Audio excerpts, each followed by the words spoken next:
Muchas gracias, Alex. Muchas gracias a la organización, a la coordinación por permitirme estar acá en este cuarto encuentro. He tenido la suerte de estar también en el primero, allá en Tarquía. Y bueno, para mí y para nosotros, para el CENIV, es importante, ¿no?, generar estos espacios de debate y de proyección también respecto a la situación ambiental de los defensores, a la situación también económica, como ayer hablaba el Pablo, que hacen en sí una proyección de un futuro muy difícil. Ayer el Pablo contaba un poco sobre la situación económica actual y las perspectivas al respecto, ¿no?, y también sobre la temática ambiental, a lo que yo quiero retomar un poco esa idea para partir con esta exposición, que quiero más o menos mostrar un poco la actualidad en términos de minería y hidrocarburos, de los desafíos que se vienen y las perspectivas que están sucediendo en el país al respecto y cómo esto afecta a nuestros territorios. Y bueno, al respecto, tomando la idea de ayer del Pablo y el desafío, y eso creo que es importante para este cuarto encuentro, el desafío que tienen las organizaciones, las comunidades, los defensores, las defensoras de aquí para adelante es difícil, es complejo, ¿no? Y yo creo que este encuentro va a tener la virtud, ¿no?, de encontrar respuestas, o por lo menos asimilar muchas de estas condiciones en las que se está viviendo en el país y las proyecciones para poder responder a un escenario tan complejo como el que se está configurando, ¿no? En economía ya nos ha mostrado ayer el Pablo que la cosa está difícil, y en términos ambientales también, ¿no? Los datos globales a nivel del planeta, como muestra este cuadrito acá, nos está señalando de que el planeta está entrando o está en una fase, estamos en una fase muy compleja, ¿no?, de cambio climático, que está generando al mismo tiempo grandes sequías, tormentas en varias partes del mundo, ¿no? Entonces, nosotros no somos ajenos a esto. Estamos viviendo también sequías, estamos viviendo también tormentas, sequías recientemente, ¿no? La ciudad de La Paz, una de las ciudades más importantes del país, tiene ahora problemas de agua, ¿no? Se ha estimado que tiene 3 meses más o menos de reservas de agua para dotar a la población.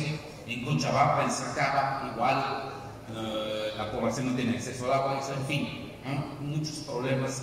Chaco, Valle Grande, Villamontes, Yacuiba, hay una noticia de hoy día sobre el tema del agua en Yacuiba, que no tienen acceso.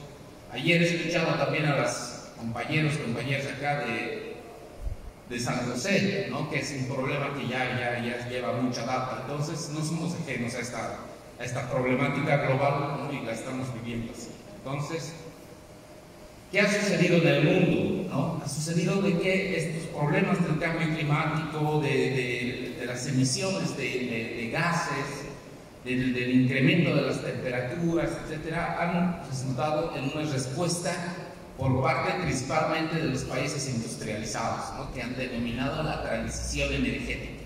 Ellos han dicho de que para evitar estos problemas climáticos, o por lo menos para disminuirlos o contenerlos, ¿ya?, para contener el incremento de las temperaturas, el deshielo de los glaciares, disminuir los efectos de las sequías, hay que dejar de usar combustibles fósiles, es decir, gasolina, petróleo, gas, carbón, ¿no?, y usar energías alternativas, solar, eólica, o sea, del viento, geotérmica u otras, ¿no? Pero dentro de ese contexto se les ha ocurrido de que hay que cambiar los automóviles, los autos, ¿no?, que funcionan a gasolina, diésel, etcétera, a automóviles eléctricos. Entonces, el paradigma de los países industrializados, Estados Unidos, de Europa, de China, etcétera, es cambiar sus automóviles a automóviles eléctricos. Y si cambiamos nuestros automóviles a automóviles eléctricos, se va a contener el cambio climático, ¿no? Todavía no hay información respecto a si esto va a tener un resultado real, ¿ya? Y dentro de este esquema de los automóviles eléctricos hay muchos minerales, ¿ya?, materiales, para la construcción de los mismos. Por ejemplo, el tema del litio para las baterías y otros minerales. Y en estos últimos años nos están mostrando de que la gran demanda, ¿ya?, por ejemplo, en el tema del litio, va a ser exclusivamente para automóviles eléctricos, ¿ya? El mundo quiere comprarse automóviles eléctricos, quiere hacer automóviles eléctricos, y lo están comprando, ¿ya? Este último cuadrito que ven allá, hasta el 2022, nos está mostrando las compras de automóviles eléctricos a nivel global, ¿ya? Entonces, automóviles eléctricos e híbridos. Entonces, ¿qué quiere decir esto? Los centros industriales, los grandes países industrializados necesitan minerales para construir sus automóviles eléctricos. Necesitan litio, entre otras cosas, pero hay una cuestión aquí interesante, ¿no? y es un debate que todavía se está llevando a nivel global. El mundo no ha dejado de consumir petróleo, hidrocarburos, gas, combustibles fósiles, que son los que generan este problema climático que estamos viviendo. Estos datos nos están mostrando, ¿ya?, que más bien al contrario hay un incremento del consumo, ¿ya?, y de la demanda diaria global de petróleo, ¿ya? Ahí hay una caída que es la pandemia, pero después el resto de la tendencia nos está mostrando de que a pesar de los acuerdos de París, a pesar del protocolo de Kioto, a pesar de los COPs, de las reuniones de los gobiernos para acordar políticas y mecanismos de contención del cambio climático, no han funcionado en el fondo, ¿no? En el fondo, el mundo sigue consumiendo petróleo. En el fondo, las petroleras están batiendo récords de venta, de ingresos, ¿no?, por este combustible, ¿no?, por esta fuente de energía. Entonces, lo que está pasando es que el mundo quiere sus automóviles eléctricos, y para que funcionen sus automóviles eléctricos todavía utilizamos hidrocarburos, ¿no? Porque aquí hay una cosita así entre paréntesis. Se habla mucho de que el litio es el mineral de la energía, de la energía limpia, del cambio climático, etcétera, etcétera. Pero el litio lo único que hace es almacenar energía. Es un buen almacenador de energía, hace buenas baterías de automóviles, de computadoras, de celulares, de cámaras, etc. Hace muy buenas baterías, pero esa energía que se llena al litio, así para decirlo más fácil, sigue proveniendo en gran parte de combustibles fósiles, ¿no? Pues ahí está la gran contradicción respecto de estas políticas que se están impulsando, que en el fondo afectan a nuestros territorios. ¿Y por qué digo afectan a nuestros territorios? Porque, como les decía, el tema de los automóviles eléctricos, de la transición energética que han denominado, necesita minerales. Y la gran demanda para construir estos automóviles eléctricos, y no solo los automóviles eléctricos, sino los paneles solares, las turbinas eólicas, etc., requieren una gran cantidad, ¿no? Y ustedes están viendo ahí, nosotros, por ejemplo, acá en Bolivia tenemos litio, indio, plata, plomo, zinc, níquel. Lo que me comentaba el Pablo, comentaba hace un momento, el plan del Ministerio de Minería y Metalurgia bicentenario comprende la explotación de 2 yacimientos de níquel y politerio, cobalto aquí en Santa Cruz. Uno es Rincón del Tigre y el otro es en San Ignacio de Lazo. Y son concesiones de la Comibol que ya están proyectadas, ¿no?, que tienen incluso un presupuesto asignado y que, bueno, se está a la espera de que estos proyectos empiecen. Entonces, ¿qué está haciendo Bolivia? Vamos a entrar ahorita ahí. Pero bueno. Oye, disculpe que me corte. O sea, hay diferentes visiones de transición energética. Lo que quiero explicar hoy día es la global y la nacional, que voy a llegar ahorita ahí más adelante. La global, ya, es que el mundo quiere dejar el petróleo y usar otras energías, solar y demás. Pero los datos nos están mostrando que eso no está pasando, ¿ya? Entonces el mundo quiere dejar de usar gas, ha visto que es necesario dejar de usar el gas y el petróleo por la contaminación, por el cambio climático, y quieren buscar energías eólicas u otras. Esa es la transición. cambiar de un sistema de energía a otro, ¿ya? Pero no está funcionando hasta ahora. Y el enfoque que le han dado global es solamente para los que pueden comprarse autos eléctricos, ¿no? Entonces el capitalismo global, los grandes países industrializados han dicho, bueno, nosotros vamos a comprarnos autos eléctricos. Ese va a ser nuestro gran aporte. Y están impulsando la tecnología y el desarrollo y los esfuerzos y los proyectos para garantizarse sus autos eléctricos. Voy a tocar un poquito más adelante el tema nacional, que es nuestra transición energética nacional. Pero volviendo al tema, es que el mundo está buscando minerales que está gestionando que se desarrollen proyectos para todos, para muchos de estos minerales. Y esto está generando, ¿ya?, en nuestro país, en nuestros países, que se desarrollen o se consoliden polos de extracción de estos minerales, ¿no? Aquí solamente hay un ejemplo. Un ejemplo, por ejemplo, que por el tema del cobre, digamos, en Perú y Chile, el tema del hierro en Brasil, y ahora el litio entre Bolivia, Argentina y Chile, polos en los que se están concentrando las empresas, ¿no? Si uno analiza, de hace 10 años hasta el día de hoy, hay muchos más proyectos mineros de hierro, de cobre, de litio, muchas más empresas de hierro, de cobre, de litio, de níquel, que se están sentando en nuestros países, en nuestros territorios, ¿ya? Muchos actores nuevos, por ejemplo, los chinos, ¿no? Como nos hemos ido hablando hoy día, los chinos que ahora están muy interesados en el litio. Y nosotros en Bolivia tenemos ya firmados convenios con empresas chinas para la explotación de nuestras salmueras en los salares de Uyúnico y Paz y Pastos Grandes. Pero eso lo voy a ver un poquito más adelante. Entonces, volviendo al tema de la transición energética, este cambio de energías, supuesto cambio, que está impulsando una industria, una gran industria de los automóviles eléctricos, está generando una gran demanda de minerales, y esta gran demanda se está asentando en nuestros territorios, porque nosotros somos los que tenemos esos minerales. Lo que dicen los académicos del sur global, ¿no? Es la periferia. Ya.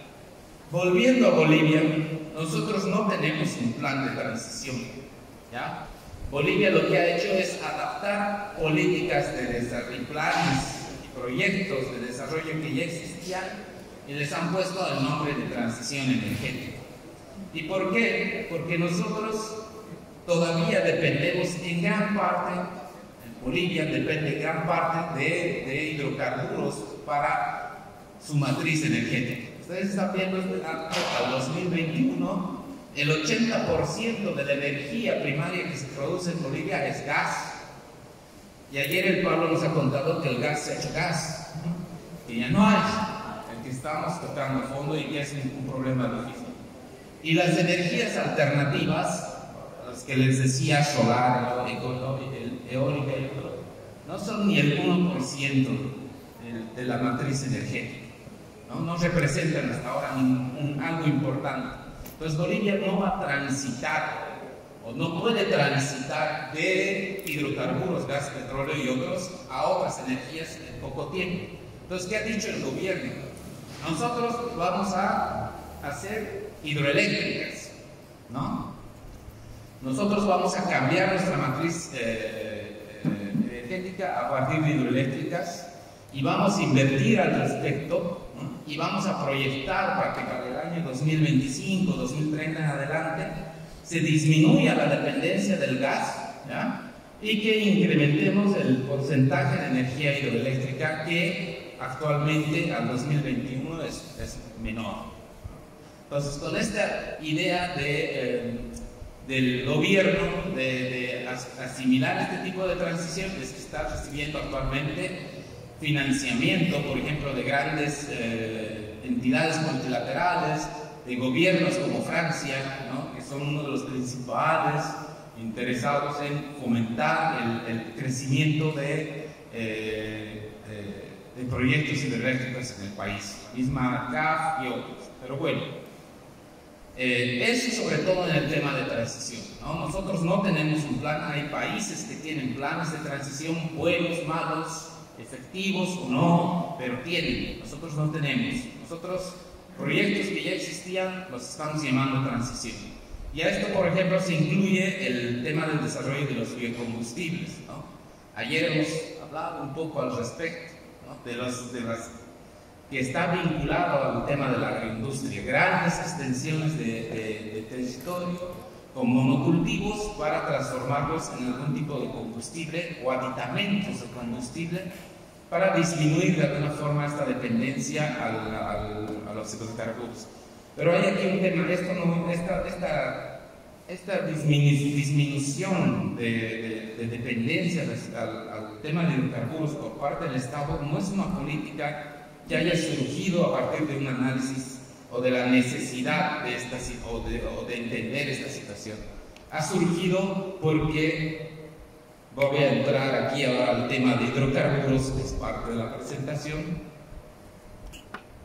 porque nos hemos estado quedando sin hidrocarburos, ¿no? Sin gas, sin petróleo, ¿no? Y a partir de esta realidad es que se han ido proyectando muchas políticas que vamos a ver un poquito adelante.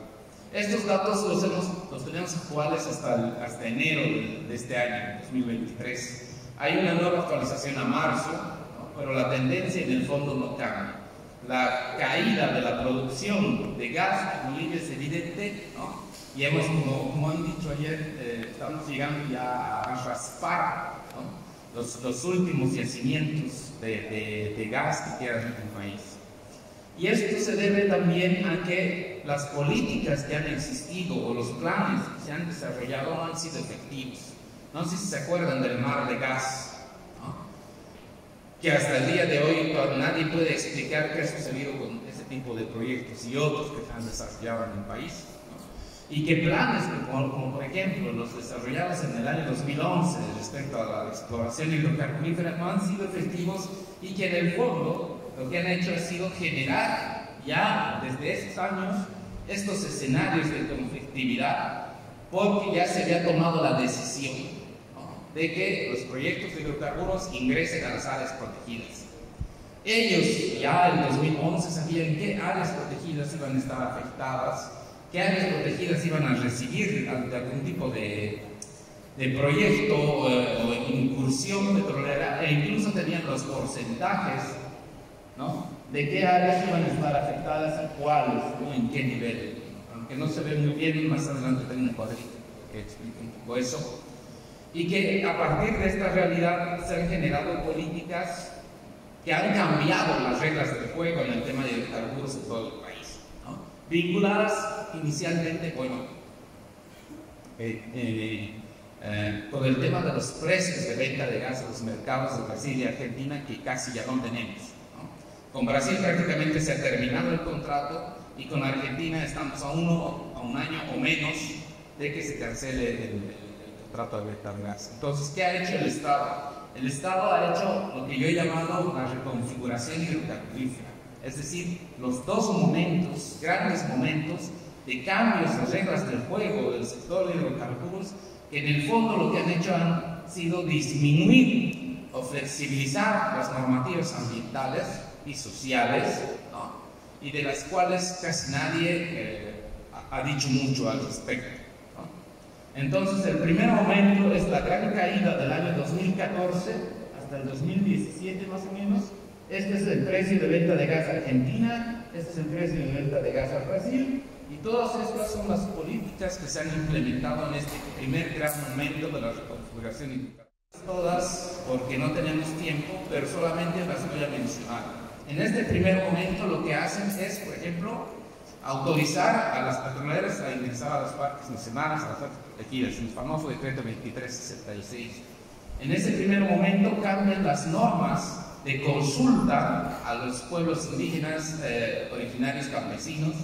En ese primer momento modifican el reglamento ambiental para el sector hidrocarburos. Lo que hacen en el fondo es permitir de cierta forma de que las petroleras puedan contaminar más, y nadie ha dicho nada al respecto, se ha ampliado la frontera petrolera a una dimensión del tamaño de países como Ecuador, ahorita lo vamos a ver, o Italia. Han creado un fondo, ¿no?, de incentivos a las empresas petroleras, y en ese primer momento, en esta primera fase, ¿no?, ha sido tal vez cuando se han tomado decisiones políticas, por ejemplo, de afectar reservas como Tariquía, entre otras. Luego ha venido el segundo momento, que es el 2022. Este es otro momento de cambio, ¿no?, de movimiento de normativa hidrocarburífera, que de alguna forma vuelve a repetir este crecimiento de los proyectos petroleros o de la frontera petrolera inicialmente, ¿no?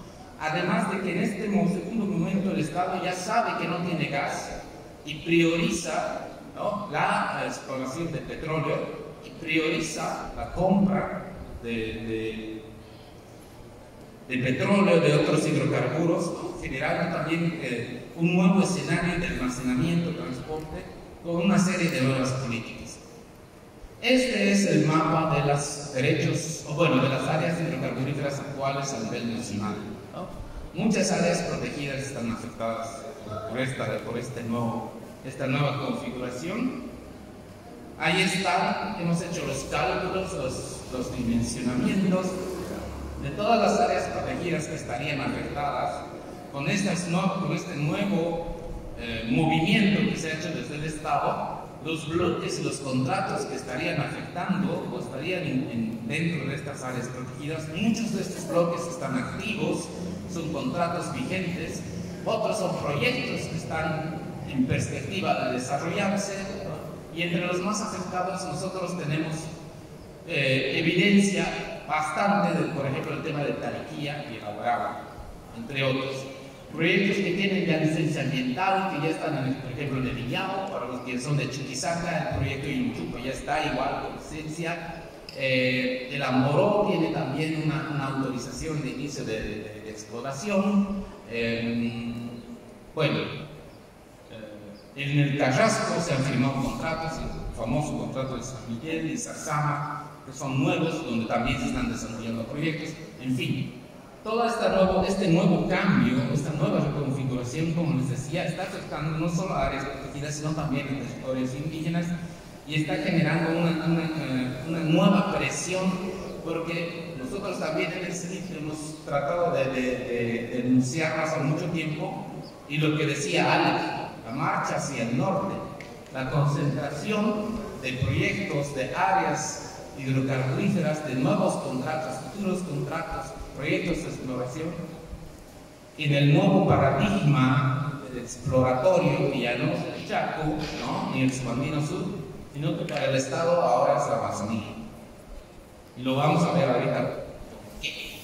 ¿Cómo?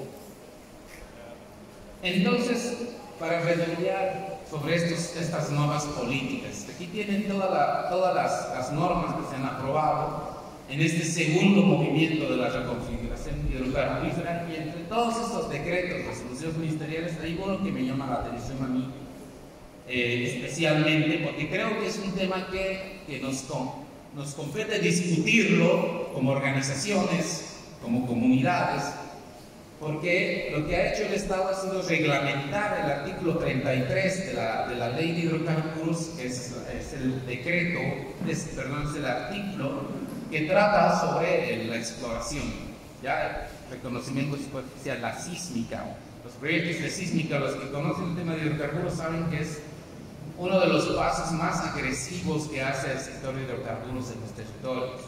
Y el artículo 33, en su reglamentación, lo que señala es que ahora cualquier empresa constituida puede explorar en cualquier parte del territorio nacional, sin tener un contrato petrolero, sin tener una área petrolera en convenio, en diálogo, sino que cualquier parte del territorio, ¿ya?, área protegida, territorio indígena, tierra fiscal, lo que sea, ya puede ser sujeto de exploración de hidrocarburos por parte de cualquier empresa. Entonces, ¿a qué hemos llegado? En resumen, el Estado está desesperado. Está disminuyendo todas las normas, requisitos leyes, marcos normativos que han existido para disminuir los requerimientos que deberían existir para que una empresa esté a un proyecto petrolero implementado, ¿no? Entonces, llegar a este punto es realmente, como decía el presidente, es tocar fondo, ¿no? Porque estás entregando la superficie de tu país a cualquiera. Y como que cualquiera ahorita está a cargo, por ejemplo, de los nuevos contratos que han debido escuchar, que se han firmado hace semanas atrás, que son dos empresas, que son la Vintage y la Canacol, que tienen grandes superficies tanto en Tarija como en Santa Cruz. Son empresas, como podríamos decirlas, menores, con muy poco capital, con ninguna garantía, ¿ya? Con muy poca garantía de que puedan cumplir con los requerimientos de estos contratos, y con muy poca garantía, sobre todo, de que puedan cumplir con las comunidades y con los territorios a los que van a afectar. Principalmente es el pueblo Guenayek, en Tarija, el que está afectado por estos contratos. Empresas menores, en nuestra jerga es como decir empresas truchas, ¿ya? Empresas que no presentan ninguna garantía. Por ejemplo, la Vintage no tenía hasta el año 2017 el 0.2% de las reservas de gas a nivel nacional. O sea, es una empresa tan pequeña que tiene ahora 3 contratos muy importantes, ¿no? Y esta empresa Canacol, que es canadiense, que es nueva, que igual no tiene ninguna antecedente de ser una empresa sólida o ser una empresa fuerte en el rubro, está ahora ostentando contratos en zonas importantes de nuestro país, ¿no? Y en áreas sensibles. Pero bueno, volviendo al tema de los proyectos que se están desarrollando con esta flexibilización, y que para graficar un poco voy a poner el caso de Tariquía como ejemplo, que es uno de los que más conocemos. Tariquía ha estado varios años en lucha y han actuado en consecuencia ante una amenaza que significaban los proyectos petroleros en su territorio. Y han hecho marchas, y han hecho vigilias, y han hecho resoluciones y reuniones y conferencias de prensa, y se han manifestado mucho y han contenido de cierta forma a las empresas petroleras que iban a invadir su territorio. Pero ahora, el 2021, el Estado boliviano ha tomado la decisión política de intervenir Tariquía, ¿no? Y no solamente Tariquía, sino otras áreas, otras reservas, otras zonas en el país. Y en el 2021 ya se sabía de esta decisión política y ya lo habían denunciado los compañeros y compañeras de Tariquía por la información con la que contaban respecto a las rendiciones de cuenta y a los planes que se estaban desarrollando en este segundo movimiento que les digo de su configuración hidrocarburífera. Y en ese momento los compañeros y compañeras de Tariquía ya sabían, ¿no? Ya sabían qué proyectos petroleros, que dentro de los proyectos petroleros que se iban a liberar, que se iban a autorizar e iban a iniciarse, estaban aquellos que afectaban a su territorio, ¿no? En los proyectos, por ejemplo, del Pozo Astillero, incluso el Pozo Domoso, entre otros proyectos más que estaban distribuidos a lo largo del país. ¿Y esto por qué lo digo? Porque en Tarija, y creo que es un desafío para nosotros como organizaciones, ¿no? que parte, digamos, de la lucha es también poder capitalizar la simpatía que tiene, digamos, las poblaciones urbanas, jóvenes, activistas y otros con la causa, ¿no? Un momento en que eso fue muy fuerte, eso fue realmente también determinante dentro de lo que fue la lucha de Tariquía. Pero ahora, ¿no? Esta decisión política lo que ha hecho ha sido de alguna manera implementar una estrategia de ingreso a la reserva por una de las zonas más aisladas, ¿no? y lejanas del parque, para que no haya ningún tipo de reclamo, no haya alguna reacción efectiva por parte de la población de la reserva. Y lo que han hecho ha sido ingresar con la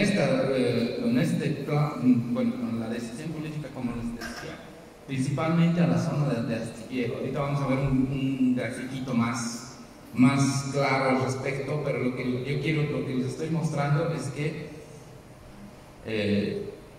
el Estado en 2021 ha decidido intervenir en Tariquía y a partir de ahí ha implementado todos los mecanismos de presión que estaban a su alcance para someter a la reserva. Y dentro de estos mecanismos de presión, y lo vamos a ver también en el caso de minería, una de las trampas que ha hecho el Estado ha sido cambiarles el plan de manejo. Y en muchas áreas protegidas está habiendo cambio de planes de manejo, no solamente en Tariquía, también está en Pilón Lajas, etcétera, etcétera, hay muchos otros, y que en estos cambios de planes de manejo lo que hacen es, de alguna forma, habilitar zonas que eran de protección, ¿ya? Para que ingresen las empresas petroleras o los extractivismos o las mineras, etc., ¿no? Entonces, en algún momento Tariquía tenía muy bien estructurada la zona donde iba a proteger o conservar, por ejemplo, el bosque o el agua, ¿no? Esta zona, por ejemplo, es la zona que garantiza el agua a los ríos Tarija y Bermejo. Este es bosque humano boliviano, es el último mejor conservado aquí en Bolivia, la última zona tan densa. Y lo que ha hecho el Estado es cambiar el plan de manejo para que arrancar un pedazo de la zona de bosque núcleo para que ingresen los proyectos petroleros con licencia ambiental, ¿ya? Y la zona de protección de cuencas también se cambia a ser una zona de extractivismo, ¿ya? Entonces, este movimiento del Estado y este cambio del plan de manejo ha permitido de que los proyectos se viabilicen. Los proyectos exploratorios que tienen licencias ambientales, que tienen contratos firmados, contratos por firmarse, que van a configurar la territorialidad de Tariquía, ¿no? en una zona petrolera. Aquí hay dos cosas graves.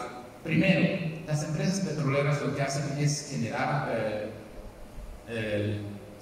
como territorios aislados, ¿no? En la que la gente tiene que pedir permiso para ingresar a su casa, ¿no? En la que existen 4 o 5 trancas antes del pozo y que la gente que tiene la mala suerte de vivir ahí tiene que pedir permiso a la empresa para ingresar. Como estos casos tenemos muchos en Bolivia, ¿no? Cuando yo era muy joven había leído el tema de los Tucainqui en Tarija, ¿no? Y que tenían que ingresar solo hasta cierta hora a su pueblo porque la petrolera cerraba la puerta, cerraba la reja y a partir de las 6 ya no podían ingresar, ¿no? Y tenían que entrar con una credencial, solamente de esa forma. Entonces, eso está pasando en Tariquía, eso ya está sucediendo aquí, ¿no? En este primer pozo astillero X1. Y hace unos días atrás el presidente ya ha anunciado de que se ha intervenido en Churumas X2, otro pozo dentro de Tariquía que está justo en la zona núcleo o en la zona corazón de la reserva, ya en la zona de protección estricta, y que esta intervención había dado positiva en términos de recursos de gas, por lo menos en uno de los primeros sondeos. ¿Qué está haciendo el gobierno? Está raspando, como les decía, los últimos pozos, los últimos rincones, ¿no? Y está flexibilizando su norma ambiental y está permitiendo que varios territorios sean intervenidos. Aguaragua es uno de ellos, como les decía, Tariquía es otro, y se vienen más. Se vienen más porque, como les contaba, uno de los paradigmas que actualmente está impulsando el Estado es la marcha hacia el norte. Y este es un cuadrito de YPFB, ¿ya? Que nos está mostrando que, primero, ratifica lo que hemos estado diciendo respecto a Churumas, Astillero, y Tariquía, ratifica el inicio de este proyecto de Churumas, que ya está también como les decía, en evaluaciones preliminares, ya se ha anunciado un potencial inicial, pero al mismo tiempo ratifica lo que hemos venido diciendo desde hace años, ¿no? Los proyectos en la Amazonía Norte. Y no son solo estos. Aquí falta, por ejemplo, el pozo Pocoazú, el pozo Castaña, el Mayaya Centro, que ya está listo, el Gomeo igual, que ya está terminado, y toda esta serie de pozos Tomachi que de alguna manera van a terminar de cuantificar el posible o probable yacimiento de hidrocarbotrampa hidrocarburífera en Amazonía, en la cuenca de Madre de Dios, ¿no? A estos de acá todavía falta, como les mencionaba, esos dos pozos que están en licenciamiento ambiental, ¿no? Pozo Castaña, que está... El Pozo Castaña es para mí uno de los más graves porque está justamente en esta zona.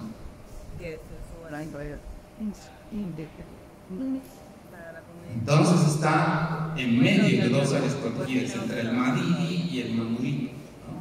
Y bueno, todo este desarrollo viene previo a varios proyectos de sísmica, a problemas socioambientales, al tema de los no contactables que tal vez alguna vez han escuchado, pero está ratificando esta idea que viene que ya desarrollado en el plan de reactivación del Upstream 2021 y que está acompañada con todo este cambio, ¿no?, de normativa y esta reconfiguración que, como les decía, está generando y está propiciando de que el Estado, en desesperación a la situación que se está viviendo, ingresa a nuestros territorios.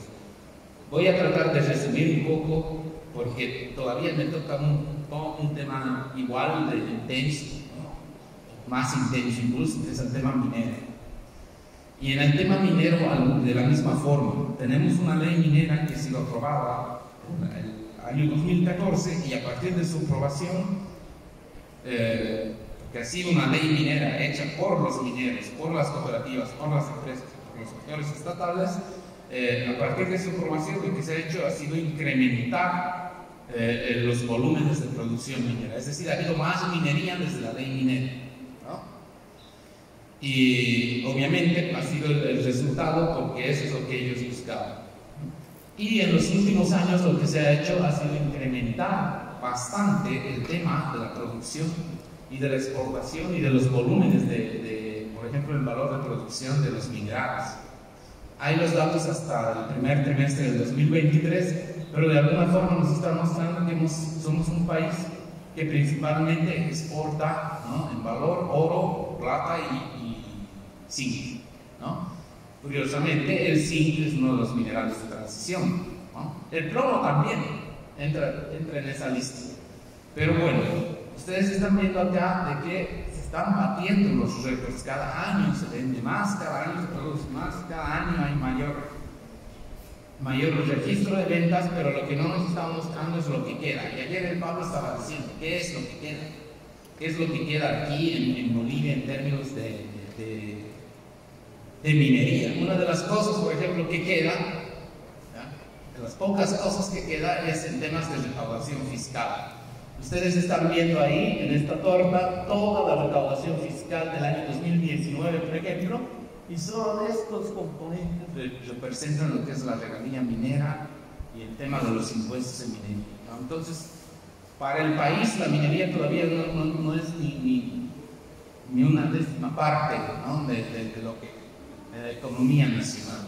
Y una de las cosas que hemos dicho también desde hace mucho tiempo es que en términos de recaudación minera, en el negocio minero a Bolivia no le queda ni el 10% por año en promedio de lo que son las ganancias, las regalías y los impuestos mineros.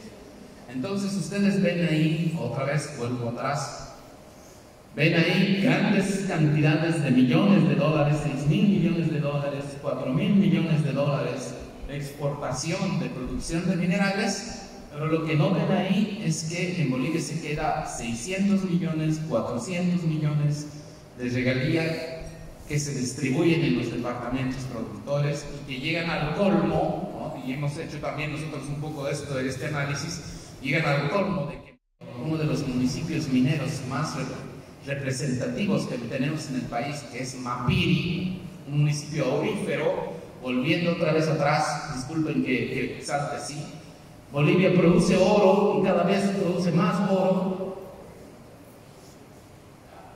y el oro es muy importante en la minería nacional, y muchos municipios que están produciendo oro, como por ejemplo Mapiri, que ha destruido su medio ambiente, lo ha destruido virtualmente, recibe como regalías por año lo que le alcanza para comprar una cancha de césped sintético. Así de cruel es el negocio minero en nuestro país. Uno de los municipios que está ahora, esto es 2014, 2022, ¿ya? Un municipio que ha destruido su medio ambiente y lo está destruyendo, ¿no? Recibe de regalías mineras lo mismo que le alcanza en un año con pagarse una cancha de césped sintético. Ese es el precio y eso es lo que nos está dejando la minería actualmente en mi país, ¿no? Ese es el sacrificio que tienen que someterse los territorios en el país por lo que está por la angurria, ¿no? Y ambición de muchos sectores en el país. Bueno, en los últimos 5 años tal vez han construido 5 canchas, ¿no? Pero bueno, en el fondo lo que nadie les va a devolver es el río, la salud, la tierra, los bosques, la economía agrícola y otras prácticas. Y lo que ha sucedido en hidrocarburos, quiero hacer el parangón, no quiero ponerle ningún nombre nuevo, porque cada vez que pongo nombres nuevos, alguien los retoma y le aumenta como neocolonial o decolonial y desde el sur. Pero en minería también ha habido un cambio normativo y hay cambios normativos frecuentes y fuertes, al igual que en hidrocarburos. Y para el sector minero lo que ustedes están viendo aquí es el tema de la adecuación y la otorgación de derechos mineros, que en lo que va de los años, este está hasta el 4 de mayo de 2023, lo que está haciendo el Estado es decirles, son reglamentos de adecuación, les está diciendo 3 cosas podemos rescatar de este cuadro. Primero, no necesitan licencia ambiental. Pueden hacer el trámite, empiecen el trámite y vamos a firmar igual el contrato. Vale. 2, les está diciendo la consulta en todo este cuadro, si ustedes buscan todos estos decretos y los leen, les va a resumir en esto. 2, la consulta son solo 2 reuniones en 40 días. Primer día informa, según 40 se decide si la comunidad tiene que decidir, y si no quiere decidir, el Estado al final define si el proyecto va o no va. El Estado siempre define que va, ¿ya? Tercero, de todo este cambio normativo, puedes hacer tu trámite cuando quieras, cada 6 meses yo te voy a actualizar un nuevo decreto para que tú adecues tu contrato. No has terminado, te regalo otros 6 meses. No has terminado, te regalo otros 6 meses. Y así, desde el 2016 hasta mayo del 2023.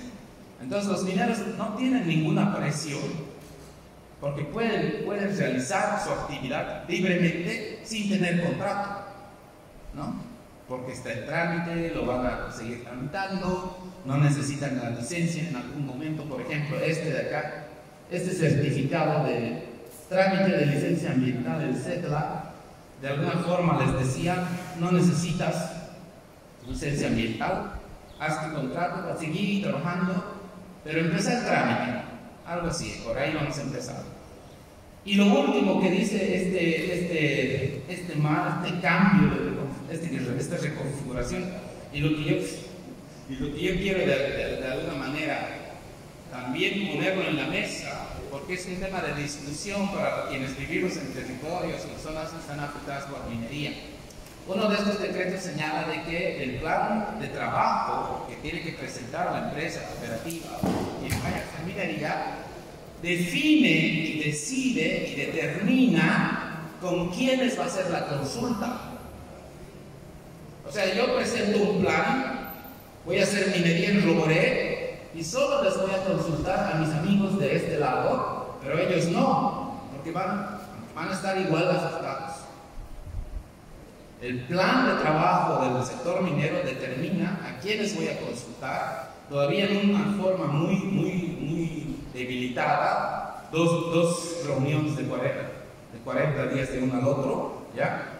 Y que con esas condiciones yo puedo seguir operando si es que tengo un derecho minero.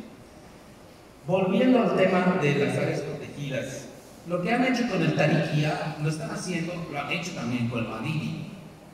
Han cambiado su plan de manejo, ¿ya? Para que de alguna forma calcen ahí, curiosamente, curiosamente, al igual que en Turquía, los proyectos con las concesiones mineras. Nosotros venimos haciendo un seguimiento en la minería desde hace muchos años atrás, más bien tenemos la suerte de contar información desde principios de los 2000 o algo así. Y aquí más o menos estamos comparando cuántos derechos mineros ha habido desde la promulgación de la solicitudes, etcétera, etcétera, desde el 2014 en el Madrid al 2022, ¿no? Para que vean la diferencia y justamente por este cambio del plan de manejo que ha habido. Ha sido una de las razones, y otra de las razones que nosotros también estamos tratando de abordar, es que la minería está avanzando hacia el norte, quiere juntarse en el Madre de Dios, quiere juntarse con los mineros del Perú, quiere juntarse con los garimpeiros de Brasil. Ese es su objetivo final, y su obstáculo son los parques, ¿no? Su obstáculo es el Madrid, es el Manuripi, es Pilonadas, todos estos. Entonces hay que quitarlos, ¿no? Y pasar y llegar a donde queremos llegar. Y estamos llegando, y les voy a mostrar mi sorpresa para el final. Y en la minería a nivel nacional no solamente son las cooperativas, que bueno, aquí Oscar va a hacer va a profundizar en el tema del oro y las cooperativas. Lo que yo quiero de alguna manera también mostrarles es que nuestra minería está siendo negociada, ¿ya? Vendida, rifada afuera. Hay otro término que también espero que no le pongan de colonia y desde el sur, es la canalización de la minería. Ustedes están viendo aquí las principales empresas canadienses que están en Bolivia, ¿ya? Y que muchas de ellas tienen ya varios de los centros mineros más importantes del país, ¿ya? Por ejemplo, San Cristóbal Mining tiene la gran San Cristóbal del Sumitomo japonés, ¿no? Los japoneses le han entregado la mina a los canadienses.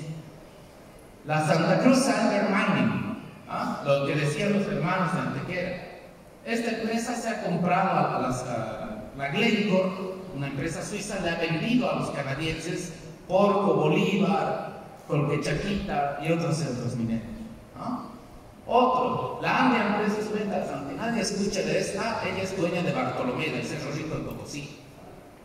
¿Ah? La Tincor, me olvidado dónde estaba, Tulacayo, ¿no? Amayapampa, Surlipes, aquí de zinc y plata más grandes del mundo. Estos, como les dije, tienen el Cerro Rico, etcétera, etcétera. Y como estas hay otras más, ¿no? Entonces no solamente son las cooperativas mineras que están marchando hacia el norte, que están arrasando con La Paz, también en la Chiquitanía, sino estas otras empresas mineras canadienses. ¿Y por qué los canadienses son más malos o menos malos?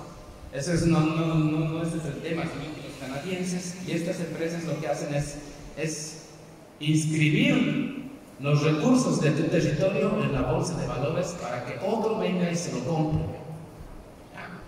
Y eso pasa en el Estado, aunque está prohibido. Por ejemplo, los compañeros de Antequera saben mejor que yo. La Santa Cruz Silver Mining ha comprado las acciones de las minas de Bolívar, Porco, etcétera, los contratos de Bolívar, Porco y otras minas que pertenecían a la Sinchihuayra, a la Glencore, y lo han negociado en Canadá. Y el Estado boliviano no sabía, o si sabía era cómplice, y lo hemos denunciado en ese momento. Y lo mismo pasa con otras minas. Entonces, si mañana viene la Comibola, las hermanas que están cerca del Rincón del Tigre, pasado se lo pueden vender a cualquiera de estos. Y después lo pueden vender a otro dueño más. Y tú no sabes qué tipo de empresa o qué calidad de empresa puede ser. Como por ejemplo en Bolivia ya hemos sufrido con estas empresas canadienses. En Maitucota, cuando la South American Silver ha generado un enfrentamiento entre comunidades donde ha habido muertos, ¿no? Y que ha tenido que salir del país presionada justamente por la fuerza de las comunidades. Entonces, como no sabemos qué tipo de empresas son, los riesgos son elevados. Entonces, este tipo de minería también existe en el país. Es la minería privada, son empresas canadienses, junior, la mayoría, con con pocos antecedentes de ser una empresa, de ser empresas serias, potentes, grandes, ¿ya? Y que no solamente están desarrollando este tipo de formas, sino como les decía al principio, el riesgo de la minería en un escenario de cambio climático, en un escenario de sequía, es el tema del agua. Para mencionarlo más a las compañeras que vienen del Sahara, la minería de litio es sobre todo una minería de agua. Y los cálculos que nosotros hemos estimado, y no solo lo que vienen de información de los estudios de evaluación de impacto ambiental del proyecto de litio, nos están mostrando de que la minería de litio consume más agua que la minería tradicional. Y hemos calculado de que la planta que va a funcionar ahora, va a entrar en funcionamiento del Salar, va a consumir alrededor de 3 barriles por segundo de agua para entrar en funcionamiento el tema del litio, ¿no? ¿Eso qué implica para las comunidades? Ese riesgo, ¿qué implica para la gente que vive alrededor? ¿Qué implica para las comunidades que están alrededor del tema? ¿Para qué? Para que los gringos tengan sus autos eléctricos. O sea, para que los gringos tengan sus autos eléctricos, nosotros tenemos que sacrificar nuestros salarios, ¿no? Para que los gringos tengan sus autos eléctricos, nosotros tenemos que poner en riesgo nuestros territorios. Entonces, en el fondo, los riesgos que están por la minería no solamente son el norte, no solamente es la zona tradicional y ahora con nuestros nuevos proyectos que están donde hay empresas chinas participando, sino también acá, ¿no? La presión minera sobre Tucabaca ha sido evidente en los últimos años, no solamente en la zona de Chiquitanía, por el tema también del Mutún, ¿no? Que ya va a entrar en funcionamiento. Dicen que el próximo año que va a usar 108 litros por segundo de agua que lo van a traer desde Paraguay, que va a usar una cantidad de gas importante más para el funcionamiento de la siderurgia, ¿no? A pesar de que no tenemos gas, ese es otro debate, vamos a poder garantizar el funcionamiento del gas para el Mutún con lo que estamos ahora, los compromisos, etc., ¿no? No solamente esa zona, ¿no? San Matías, el norte, el Guarayos, en los proyectos, como les decía acá, aquí van a sacar níquel, molibdeno, ¿no? Y para finalizar, ya que entre los mostrarles estos crecimientos de minería. Este es el mapa a junio del 2023. Lo hemos podido conseguir y nos va a mostrar una cosa que es muy preocupante, especialmente para los hermanos y hermanas que vienen del norte. Como ustedes pueden ver, y si comparan con el año 2018 2014, hay un crecimiento muy significativo de concesiones y derechos mineros a nivel nacional. Si no pueden ver, después lo vamos a dejar, lo vamos a mostrar lo vamos a poner en línea, bueno. Y en algún momento, por ejemplo, el río Madre de Dios, que es un río de los más importantes que tenemos en el país, fue declarado reserva fiscal. Reserva fiscal quiere decir que nadie lo puede tocar, ¿ya? Pero ahora el río Madre de Dios se ha levantado la zona de reserva fiscal y les voy a mostrar dos cuadritos solamente para el terror, para que después el Oscar empiece después tranquilo. El Madre de Dios ya está concesionado. La Conmebol ha levantado la reserva fiscal, ¿ya? La declaratoria de reserva fiscal, ya ha cuadriculado todo el río Madre de Dios. ¿Por qué? Porque tiene el plan de explotar oro ahí. La Conmebol tiene el plan de explotar oro ahí. El problema es que si la Conmebol no tiene la capacidad de explotar, desarrollar el proyecto que quiere desarrollar, en cierto tiempo estas áreas se van a liberar. Y cualquier empresa o cooperativa, cualquiera, va a poder tomarlas. Y miren, es todo el Madre de Dios. Es desde el inicio hasta llegar. ¿Ya? Y en este otro lado les estoy mostrando cómo ha crecido la minería del oro principalmente, se ha ido hasta el Chabamba. Han visto ese mapa, les he mostrado el mapa de Mapiri, es lo mismo en municipios de acá comparado con años anteriores, por lo menos en el año 2018, 2014. Entonces estamos en un escenario de avance de los extractivismos, minero y hidrocarburífero. Estamos en escenarios difíciles, complejos económicamente, complejos económicamente en temas ambientales. Estamos ante desafíos muy... No sé qué va a usar, son desafíos realmente complicados en lo que se viene en los territorios, ¿no? Que se vienen en nuestras áreas protegidas y que de alguna forma están campantemente avanzando sin ninguna, con la poca contención que se puede dar, pero lo que están haciendo es ahora es entregar nuestros recursos, es entregar nuestros territorios a las empresas que están siempre presentes ahí. Espero no haberles cansado y ahora les voy a dar el paso a los que si tienen preguntas tal vez después o ahora.